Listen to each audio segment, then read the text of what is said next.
जो 3 नाट्य मंचन और एक नृत्य नाटिका पर आधारित जो यह कार्यक्रम होने जा रहा है, आज के इस कार्यक्रम में मेरे साथ यहां पर उपस्थित उत्तर प्रदेश सरकार में मंत्रिमंडल के मेरे सहयोगी उप मुख्यमंत्री ब्रजेश पाठक जी,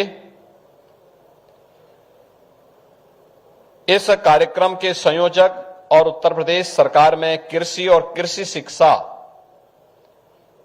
विभाग के मंत्री श्री सूर्य प्रताप शाही जी, प्रदेश के पर्यटन और संस्कृति मंत्री श्री जयवीर सिंह जी, लखनऊ की महापौर श्रीमती सुषमा खड़गवाल जी, पूर्व उप मुख्यमंत्री और राज्यसभा के माननीय सांसद डॉक्टर दिनेश शर्मा जी, पूर्व केंद्रीय मंत्री श्री अश्विनी कुमार चौबे जी,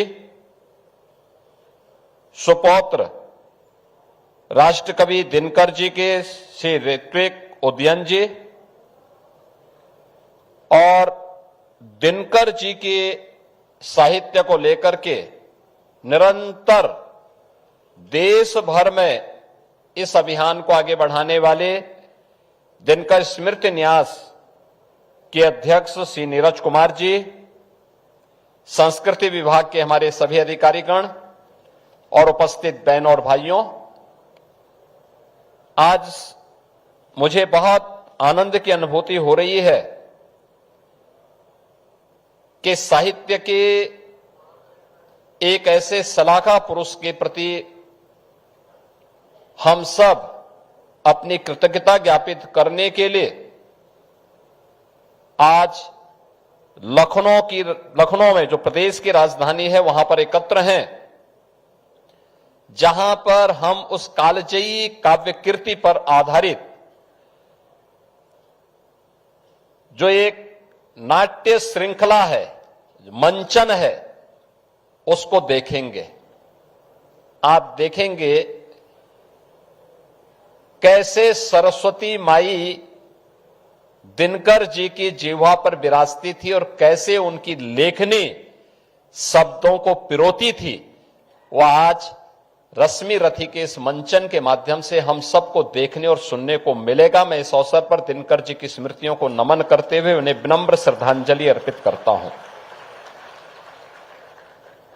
क्या प्रेरणा थी, शब्दों को पिरोने की क्या कला थी, कैसे राष्ट्रीयता का भाव सिंचन किया जा सकता है।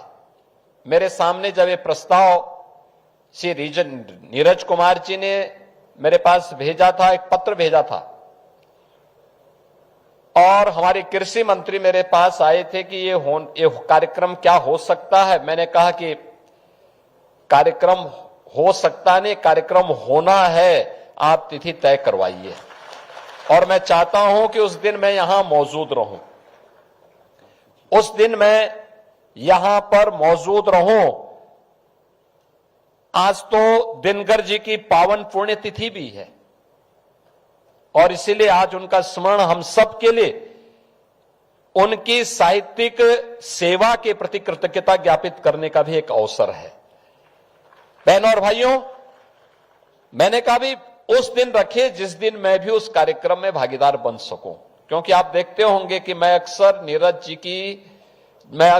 दिनकर जी की उन काव्य कृतियों में से कुछ अंश लेकर के विरोधियों पर प्रहार भी करता हूं। आप देखिए, उन्होंने उस बात को देखा है, समझा है। भारत धन धान्य से परिपूर्ण रहा है, दुनिया की एक ताकत रहा है, लेकिन भारत ने सैकड़ों वर्षों की गुलामी भी सहा है। बल में, बुद्धि में, वैभव में कोई भारत का मुकाबला नहीं कर सकता था। लेकिन हमारी कुछ खामियां भी थी, कुछ कमजोरी भी थी, और कैसे उन्होंने उस पर प्रहार किया, मुझे देख करके अच्छा लगता है। आप इस नाट्य मंचन के माध्यम से भी देखेंगे। उन्होंने रश्मि रथी में ही लिखा है, ऊंच नीच का भेद न जानने माने, वही श्रेष्ठ ज्ञानी है। दया धर्म जिसमें हो सबसे वही पूज्य प्राणी है। और जातिवाद पर कैसा प्रहार किया है दिनकर जी ने। मूल जानना बड़ा कठिन है, नदियों का वीरों का धनुष छोड़कर और गोत्र क्या हो सकता रणधीरों का। पाते हैं सम्मान तपोबल से भूतल पर सूर, और जाति जाति का शोर मचाते केवल कायर क्रूर। हर भारतीय के लिए प्रेरणा है। याद करना, अगर अपनी आजादी को, भारत की स्वाधीनता को लंबे समय तक, अनंत काल तक बनाए रखना है और विकसित और आत्मनिर्भर भारत की परिकल्पना को साकार करना है, तो जातिवाद के नाम पर देश को लूटने वाले, समाज को कमजोर करने वाले उन राष्ट्रद्रोहियों से हमें सावधान रहना होगा। और दिनकर जी इस बात की प्रेरणा हमें दशकों पहले दे चुके हैं, दशकों पहले दे चुके हैं। और किस प्रकार से नौजवानों के लिए एक प्रेरणा होती है, कैसी प्रेरणा, किस प्रकार की प्रेरणा। सच है, विपत्ति जब आती है कायर को ही दहलाती है। सूरमा नहीं विचलित होते, क्षण एक नहीं धीरज खोते। विघ्नों को गले लगाते हैं, कांटों में राह बनाते हैं। क्या पंक्तियां हैं, क्या भाव है। और किस रूप में उन्होंने समाज की चेतना को जागरूक किया, किस रूप में उन्होंने पूरे समाज को एकजुट किया और एक से एक काव्य कृति के माध्यम से वे अलग जगाते रहे, देश की चेतना को जागरूक करते रहे। देश को जब भारत के अंदर भारत के लोकतंत्र को घोंटने का प्रयास हुआ था, तब भी दिनकर जी ने यह आह्वान किया कि सिंहासन खाली करो कि जनता आती है। याद रखना, ये शब्द किस रूप में पिरोए जाएं कि वे मंत्र बन जाएं, और वे मंत्र एक एक व्यक्ति के मन में राष्ट्रीयता की चेतना को जागरूक कर सके। वह गुण उस महान कवि के अंदर हम सबको देखने को मिलता है। और उसी में उन्होंने इस बात को भी कहा, उन्होंने इस बात को कहा, रश्मि रथी मूल रूप से कर्ण जैसे ऐसे पात्र के बारे में जो अपनी पहचान के लिए मोहताज है, उसकी एक गाथा उन्होंने लिखी है। उसके गुणों का उन्होंने व्याख्या करके हर एक व्यक्ति को सोचने के लिए मजबूर किया है कि गुण सब में हो सकते हैं, हम उसकी उपेक्षा न करें। और किस रूप में उन्होंने उसको आगे बढ़ाया है। मैं उनकी इस बारे में भी देख रहा था, दिनकर जी की परशुराम की प्रतीक्षा की, उसमें उन्होंने लिखा है, उन्होंने उसमें लिखा है, जब किसी जाति का अहम चोट खाता है, पावक प्रचंड होकर बाहर आता है। यह वही चोट खाए स्वदेश का बल है, आहत भुजंग है सुलगा हुआ अनल है।